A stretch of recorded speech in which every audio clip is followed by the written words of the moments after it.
Եթե նույնիսկ այսօրվա իշխանությունը թուրքամետ է, հա, պայմանական այդպես կոչենք,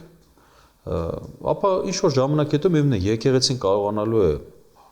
հայ զավակների միջև սերմանել հայրենասիրությունը, սերմանել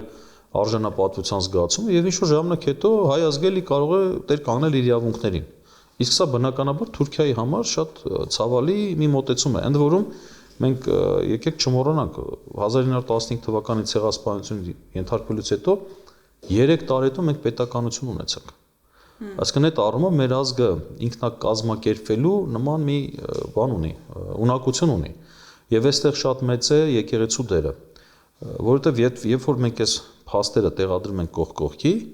հասկանում ենք, որ պատահական որևէ բան չի լինում։ Լավ, պատահական է արդյոք, որ եկեղեցուն դուրս են մղում բանակից։ Եկեղեցուն դուրս են մղում կրթական ծրագրերից,